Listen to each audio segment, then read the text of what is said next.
regardons le deuxième exercice.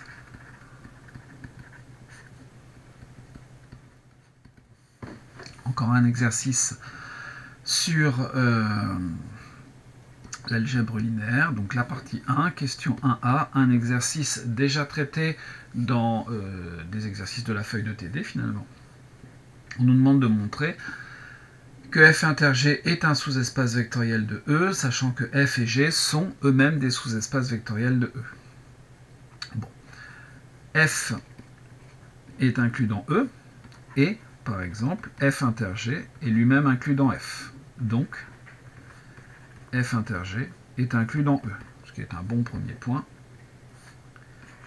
pour avoir un sous-espace vectoriel. Ensuite, le vecteur nul de E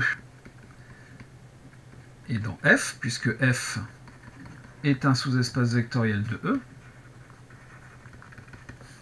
Évidemment, pour la même raison, le vecteur nul est dans G.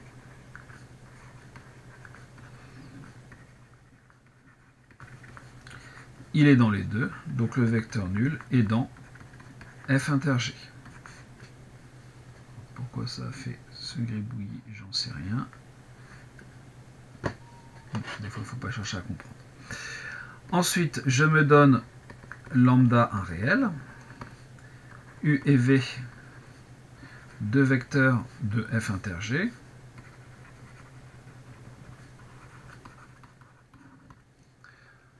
Donc, on a lambda U plus V qui est dans F, puisque U est dans F, V est dans F, et F est un sous-espace vectoriel,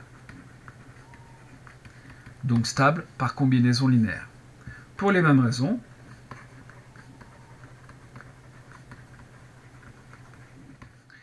lambda U plus V est dans G. On en déduit donc que lambda U plus V appartient à f inter G. Et donc f inter G vérifie les trois conditions. Donc c'est un SEV de E.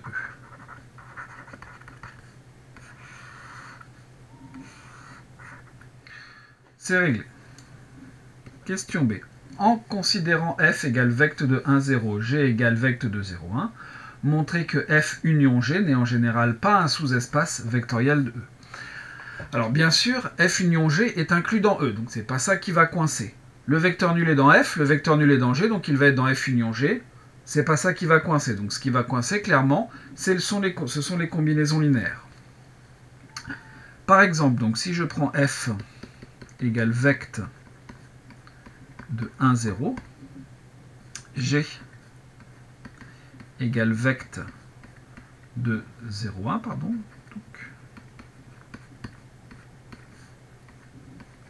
Il va falloir que je fabrique une combinaison linéaire qui n'est pas dans f union g.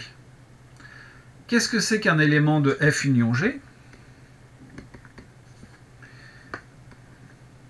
Un vecteur u appartient à f union g. Eh bien, u appartient à f, ou alors u appartient à g, éventuellement aux deux.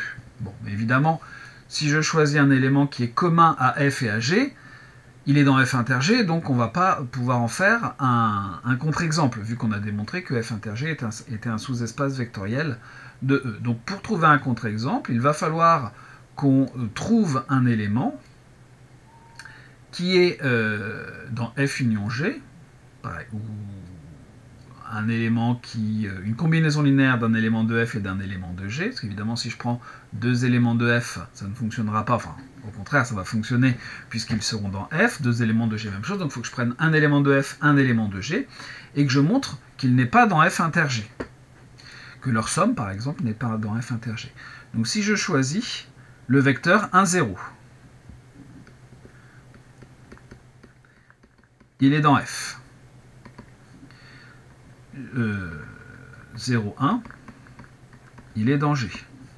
Le vecteur 1, 1 est combinaison linéaire de 1, 0 et de 0, 1, puisque 1, 1, c'est 1, 0 plus 0, 1. Or, 1, 1, il n'est pas dans F, puisqu'il n'est pas puisque tout élément de f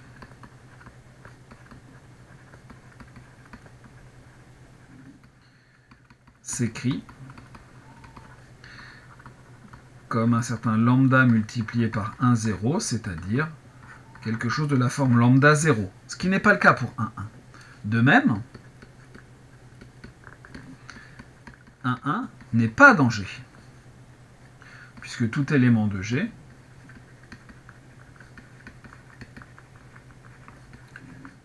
est de la forme 0 et lambda, pour les mêmes raisons. Donc finalement, s'il n'est ni dans F ni dans G, un 1 n'est pas dans F union G.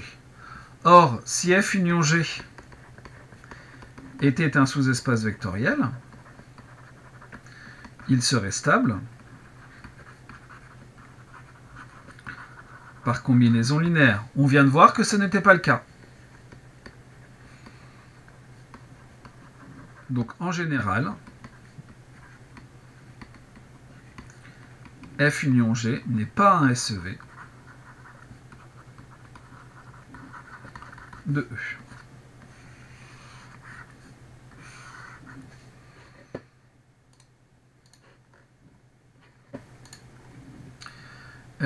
Voilà. Question C.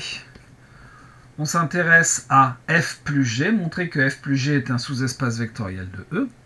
Évidemment, F plus G est inclus dans E, puisque F plus G, c'est l'ensemble des X appartenant à E qui vérifie quelque chose. Donc ça, c'est gagné. Ensuite, le vecteur nul de E, il est dans F. Et le vecteur nul de E est dans G. Pour une raison simple, c'est que ce sont deux sous-espaces vectoriels, on l'a rappelé à la question 1a. Donc, le vecteur 0e plus 0e, qui vaut le vecteur nul, donc celui-là, je le choisis dans F, enfin d'une certaine façon, celui-là, je le choisis dans G, est un élément de F plus G.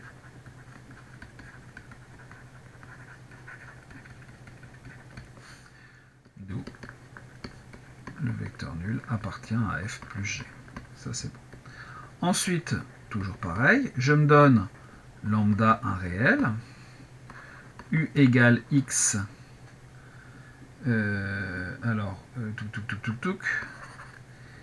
X égale U plus V appartient à F, X' égale F plus G, U' plus V' appartient à F plus G, avec évidemment U et U' qui sont dans F, V et V' qui sont dans G. Et on s'intéresse à lambda U plus V. Lambda X plus X', pardon, ça sera donc lambda U plus V plus U' plus V', et il faut qu'on montre que ça, c'est dans F inter G. Donc on aura quoi?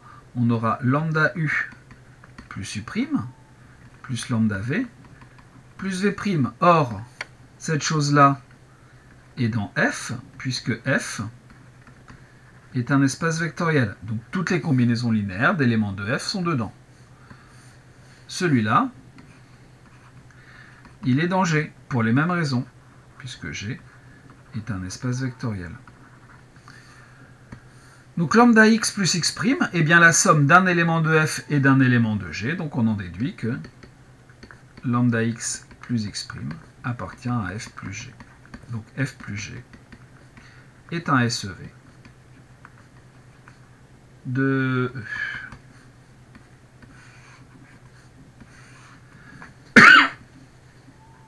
On a terminé la première question.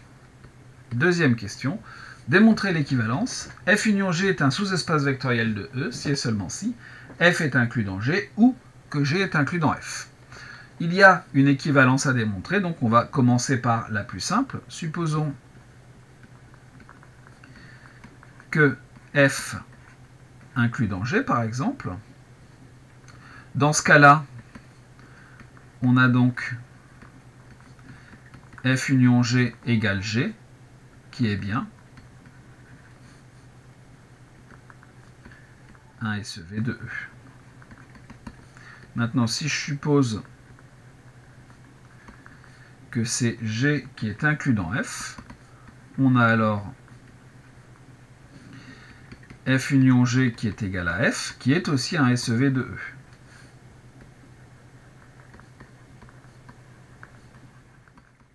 Donc finalement, G inclus dans F ou F inclus dans G implique que F union G est un SEV de E. On va supposer maintenant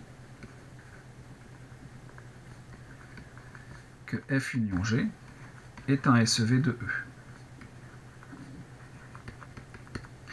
On va montrer que G est inclus dans F ou que F est inclus dans G. Alors, montrons que G est inclus dans F ou que F est inclus dans G. Bon. Comme on l'a dit un petit peu avant, c'est pas le fait que F union G soit inclus dans E qui pose problème d'habitude. C'est pas le fait que le vecteur nul qui soit dedans qui pose problème. Et si je prends deux vecteurs de F ou deux vecteurs de G, ça pose pas de problème. Donc ce qui va nous aider là-dedans, c'est pas ça. Donc je me donne un vecteur U appartenant à F, un vecteur V appartenant à G, et donc, comme F union G est un sous-espace vectoriel de E, alors, eh bien U plus V, comme les espaces vectoriels contiennent les combinaisons linéaires de leurs éléments, U plus V est dans F union G. Ce qui veut dire que, comme être dans F union G, c'est être dans F ou être dans G, U plus V appartient à F ou U plus V appartient à G. On va supposer que U plus V appartient à F. Donc, il existe un certain A, par exemple, appartenant à F, tel que U plus V est égal à A. On a alors V qui vaut A moins U. Mais ça, en fait, ça appartient à F, puisque c'est une combinaison linéaire d'éléments de F. Et donc, ce qu'on vient de démontrer, c'est que V est dans F. Tout élément de G est dans F, donc G est inclus dans F. Supposons maintenant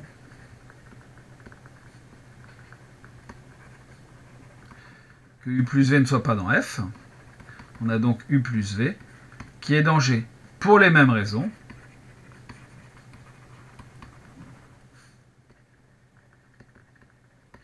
on a U qui est dans G.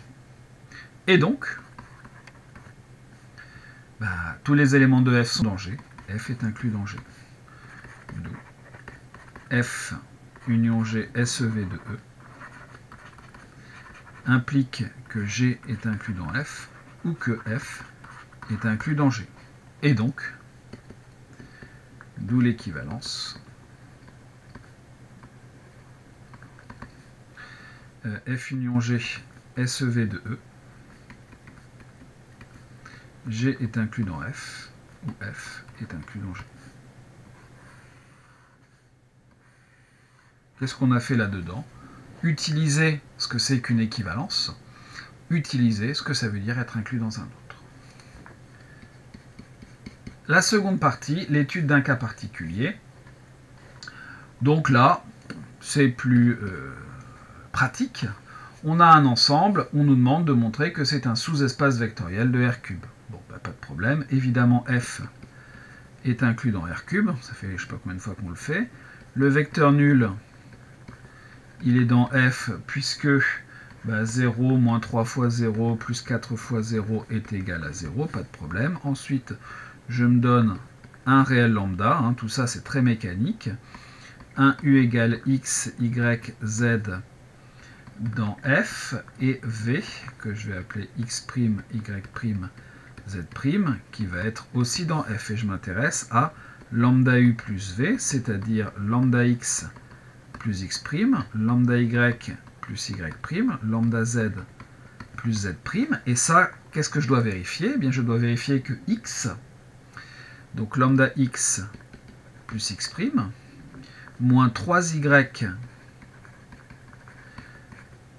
plus 4z, il faut que je montre que ça fait 0. Donc qu'est-ce qu'on va avoir? On va avoir lambda facteur de x moins 3y plus 4z, plus x' moins 3y' plus 4z'. Alors ça vaut 0 puisque u est dans f. Donc comme u est dans f, eh bien x, y, z doit vérifier la contrainte de f. Et ça, ça vaut 0 aussi, mais cette fois c'est parce que v est dans f. Lambda fois 0 plus 0, ça fait 0.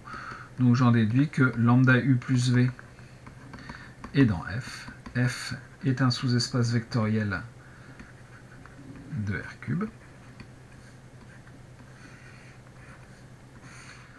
Ça c'est réglé. En donner une base, je me donne x, y, z dans f. J'ai donc x moins 3y plus 4z qui vaut 0, c'est-à-dire x qui vaut 3y plus 4z. En d'autres termes, x, y, z est égal à x qui vaut 3y plus 4z, y et z, c'est-à-dire 3 facteurs de 1, 1, 0. Non, pardon. Y facteur de 3, 1, 0, plus z facteur de 4, 0, 1. D'où je sais que f est engendré par ces deux vecteurs.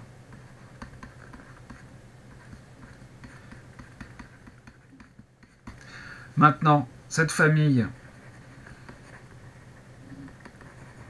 est clairement libre, puisque les deux vecteurs, attention, ça ne fonctionne que quand il n'y a que deux vecteurs, ne sont pas collinéaires.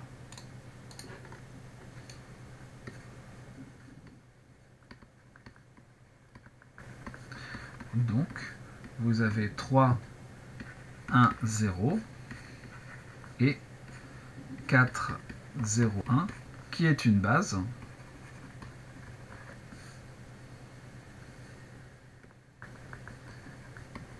de f.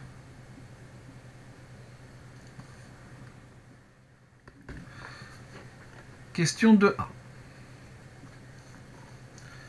Justifier que la famille composée des vecteurs E1, E2 est une base de f. Très bien, qu'est-ce qu'on va faire? On sait que f est de dimension 2.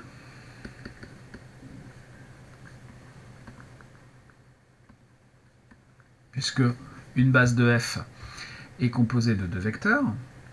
On sait que la famille moins 1, 1, 1, moins 4, 0, 1 est une famille libre. Alors, est-ce que tout d'un coup j'ai un petit doute? Ici, c'est moins 4z. Et donc, ici, ça va être moins 4z. Ici, c'est moins 4. Ici, c'est moins 4. Et libre. Moins 4, 0, 1. Clairement est dans f. Et moins 1, 1, 1. Ben, j'ai moins 1, moins 3 fois 1 plus 4, qui vaut 0. Moins 1, moins 3, ça me fait moins 4. Moins 4 plus 4, 0. Donc, moins 1, 1, 1 appartient à f. Donc la famille contient deux vecteurs, est une famille libre.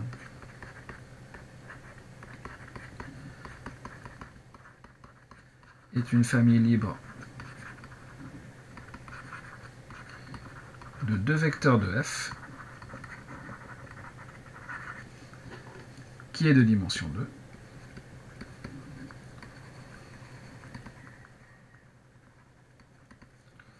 C'en est une base.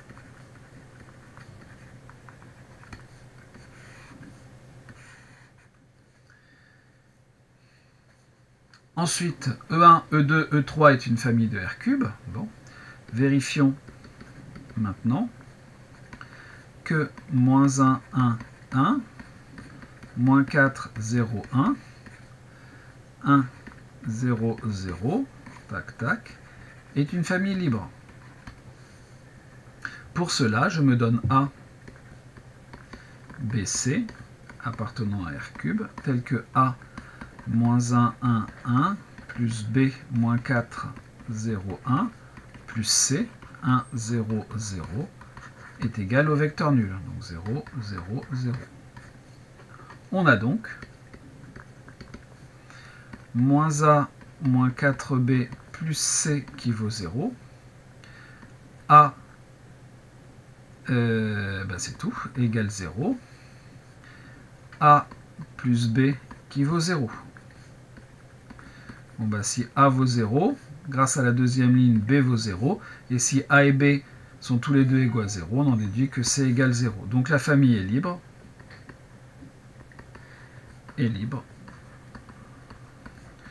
Contient 3 vecteurs dans un espace qui est de dimension 3.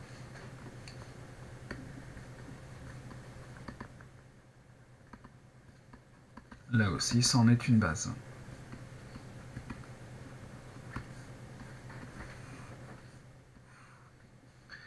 C'est réglé pour cette question-là.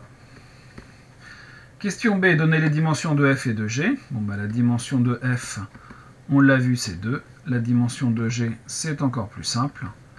Il suffit de regarder. G, c'est l'espace vectoriel engendré par un seul vecteur qui n'est pas le vecteur nul. Donc sa dimension, c'est 1. Question C. Montrer que f inter g est le vecteur nul.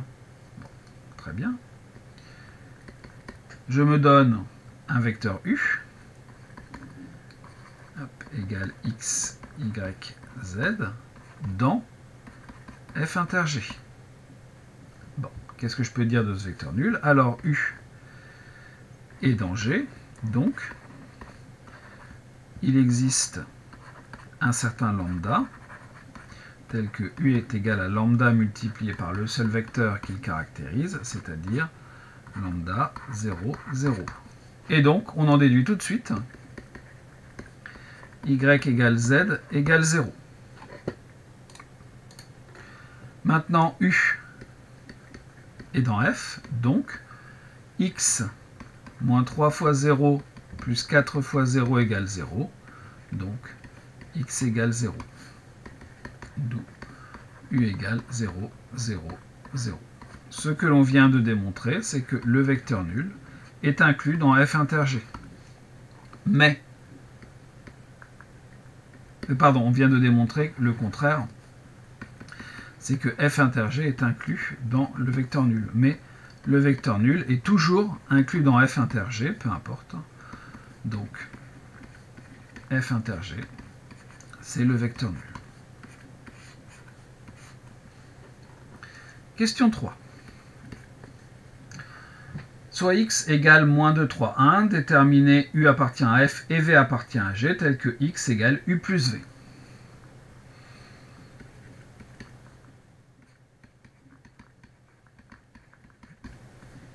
Donc je dois chercher un u et un v dans g, tel que x est égal à u plus v.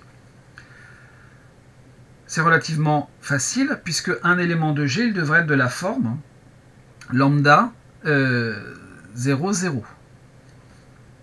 Donc on doit chercher v qui sera de la forme lambda 0, 0 et u. Comment elle doit être u? Eh bien, x, y, z, tel que u plus v est égal... Alors, j'ai déjà x, pardon. Donc, je vais l'appeler ici alpha, bêta, gamma. U plus v donc est égal à lambda plus alpha, bêta et gamma. Et ça doit être égal à moins 2, 3 et 1. Donc déjà, je sais que bêta doit être égal à 3. Gamma doit être égal à 1. Et lambda plus alpha doit être égal à moins 2. Le problème, c'est que je connais ni lambda ni alpha. Mais u appartient à f. Donc, je dois avoir alpha moins 3 bêta plus 4 gamma qui doit être égal à 0.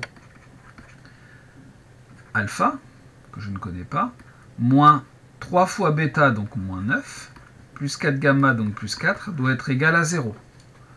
D'où alpha doit être égal à moins 9, bon, pourquoi je mets une parenthèse, j'en sais rien, moins 9 plus 4, ça fait moins 5, alpha égale 5. Donc si alpha égale 5, lambda, c'est moins 2 moins alpha, c'est-à-dire moins 2 moins 5, c'est-à-dire moins 7. D'où x est égal à u plus v, avec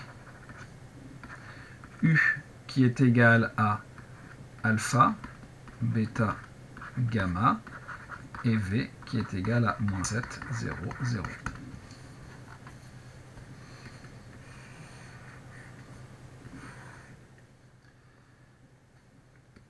Petit b.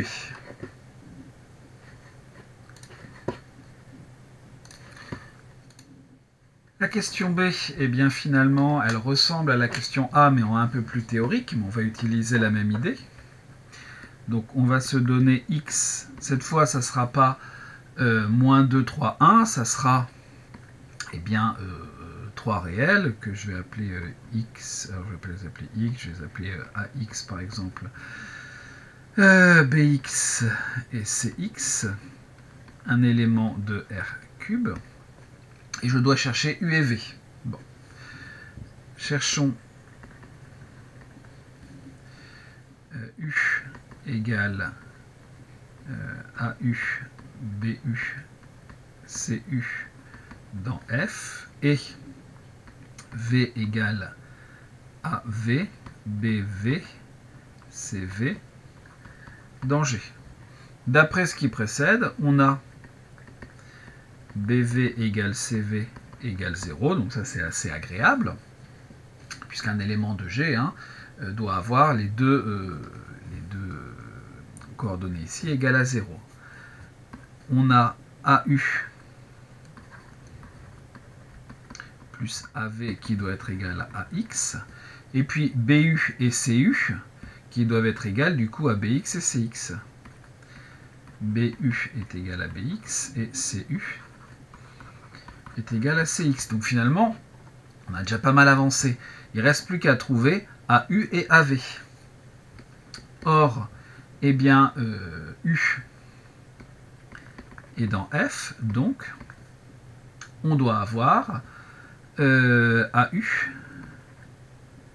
moins 3 BU plus 4 CU qui vaut 0, d'où AU doit être égal à 3 BU moins 4 CU, donc nous on veut tout exprimer en fonction de cela, c'est-à-dire 3 BX moins 4 CX.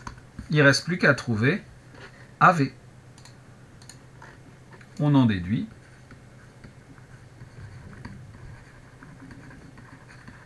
que donc AV c'est AX moins AU, c'est-à-dire AX moins 3BX plus 4CX. D'où U, c'est quoi? C'est AU qui vaut 3BX moins 4CX, BX et CX. V est égal à AX moins 3BX plus 4CX, 0 et 0. On a bien trouvé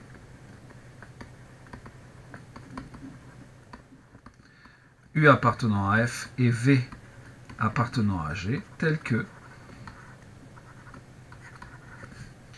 X égale U plus V. Donc tout élément de R3 s'écrit de cette façon-là, donc R3 est inclus en fait dans F plus G. Or, F plus G est lui-même inclus dans R3, donc R3 est égal à F plus G. Question C, il faut montrer l'unicité de la décomposition. C'est-à-dire que, on va regarder ce qui se passe si on a deux décompositions possibles. On va supposons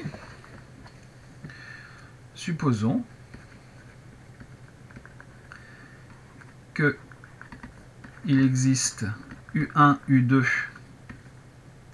V1, V2, appartenant à F carré croix G carré,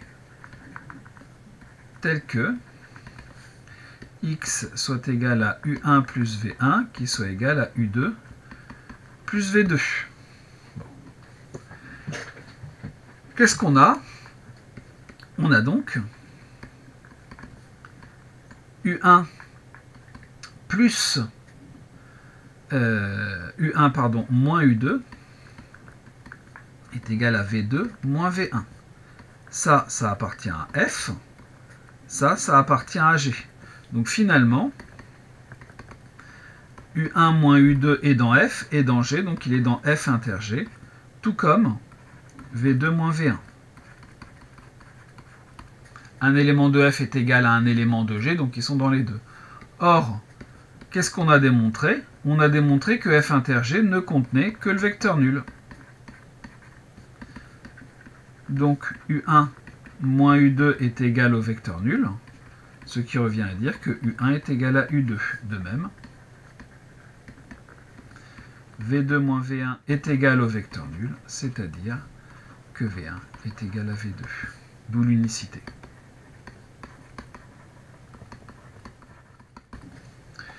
Donc pour tout x dans R3, il existe un unique couple UV dans F croix G, tel que x est égal à U plus V.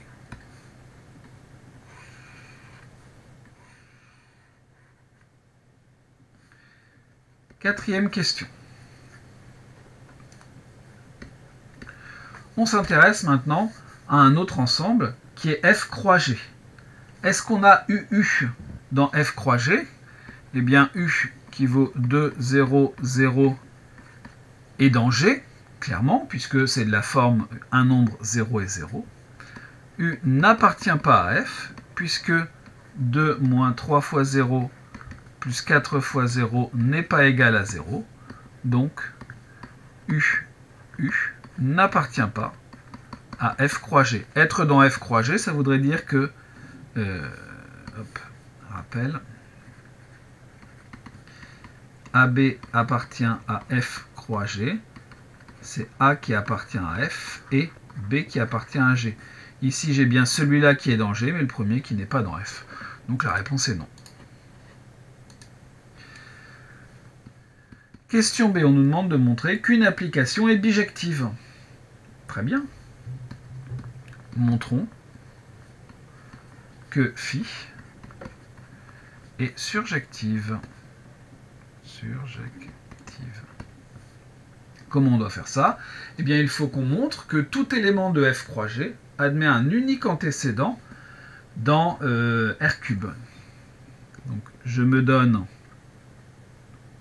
un élément de F croix G, que je vais noter UV. Alors, U plus V, d'après ce qu'on a dit avant, en fait, hein, pouf, il appartient à F plus G.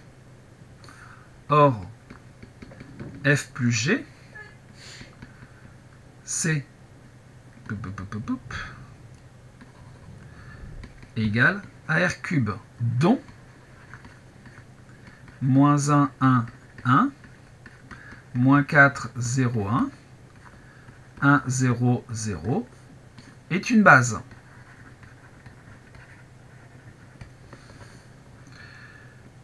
Donc,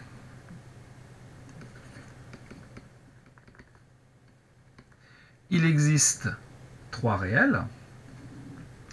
Donc le premier que je vais l'appeler A, B et le troisième C. Tel que... alors on peut être plus malin que ça. Je vais être un petit peu plus malin que ça, ce qui va nous permettre d'aller un petit peu plus vite. Ce que j'ai écrit, c'est pas faux, mais ça va nous emmener un petit peu loin. Donc on va pas passer par F plus G. U est dans F, dont on a démontré que moins 1, 1, 1, moins 4, 0, 1 est une base. Donc, il existe deux réels. On peut même être plus malin, c'est une base, donc il existe un unique couple de réels, tel que U est égal à A facteur de moins 1, 1, 1, plus B facteur de moins 4, 0, 1. Donc on va montrer carrément la bijectivité d'un seul coup. Voilà.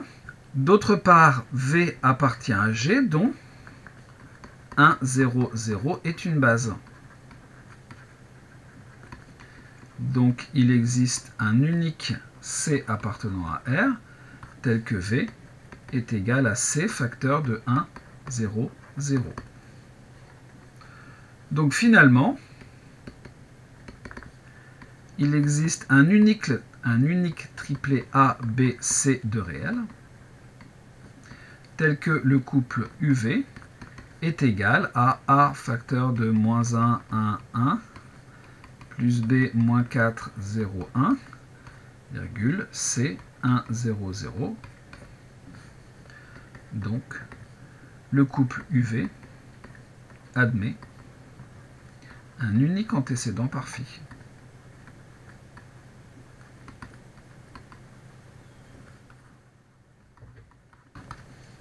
Phi est donc bijective.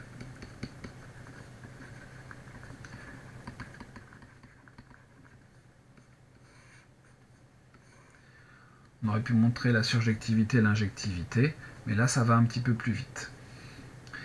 Montrer que pour tout lambda appartenant à R, tout V1, V2 appartenant à R cube, lambda V, phi de lambda V1 plus V2 est égal à lambda phi de V1 plus V2, bref, que phi préserve les combinaisons linéaires. Donc je me donne lambda appartenant à R, V1, V2 dans R cube, phi de lambda V1 plus V2, c'est quoi? Alors, bien sûr, je vais dire que V1 est égal à A1, B1, C1. V2 est égal à A2, B2, C2. C'est donc phi de lambda A1 plus A2, lambda B1 plus B2, lambda C1 plus C2. C'est-à-dire, eh bien, lambda A1 plus A2 facteur de moins 1, 1, 1, plus lambda B1 plus B2 facteur de moins 4, 0, 1, virgule, lambda C1 plus C2 facteur de moins 1, 0, 0. Comme on l'a fait je ne sais pas combien de fois, on va décomposer ça de façon à ce que ça aille bien. On va donc avoir lambda facteur de A1 moins 1, 1, 1, plus B1 moins 4, 0, 1, virgule, C1 moins 1, 0, 0, plus A2 moins 1, 1, 1, plus B2 moins 4, 0, 1, virgule, C2 moins 1, 0, 0. En d'autres termes, j'ai lambda phi de V1 plus phi de V2. On a presque terminé. Phi est bijective et préserve les combinaisons linéaires. Donc, f croix G est un espace vectoriel de dimension finie. Ici 3, puisque c'est la même dimension que R cube. La partie 3, on va faire la même chose en fait que ce qui précède, mais de façon plus générale. Alors on va être un petit peu plus malin finalement, hein, et on va bien lire les questions et ne répondre qu'aux questions. Déterminer une application bijective conservant les combinaisons linéaires, et on va l'appeler phi. Donc phi, elle doit aller de R puissance n plus p dans f croix G. Et il va falloir qu'on trouve une application qui va bien. Donc, je me donne puisque f est de dimension n, E1, En, une base de f, et E, alors je ne vais pas les appeler E, je vais les appeler F1, Fp, une base de G. Et je vais considérer l'application suivante, phi qui va bien de R puissance n plus P dans F croix G, et qui a un réel A1 à n plus 1 à n plus P. Donc là, j'ai bien n éléments. Ici, j'ai P éléments. Et je vais lui associer A1 E1 plus AN EN. Ça, c'est bien un élément de F, virgule, AN plus 1 F1 plus AN plus P, FP. Ça, c'est bien un élément de G. Et donc, phi est bijective et préserve les combinaisons linéaires. C'est la même démonstration que la 4b.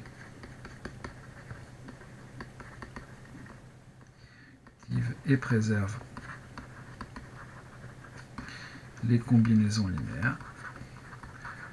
C'est la 4b, 4c. Mais comment dire, en plus théorique. Question 2, et on aura terminé là. Déterminer alors une règle liant dimension de f, dimension de g et dimension de f plus g. Eh bien ici, vous avez n plus p éléments, hein, et donc la dimension de f croix g, c'est n plus p, c'est-à-dire la dimension de f plus la dimension de g. Voilà, on demandait juste d'énoncer une règle, on ne demandait pas de la démontrer. Voilà pour ce deuxième exercice, un peu long.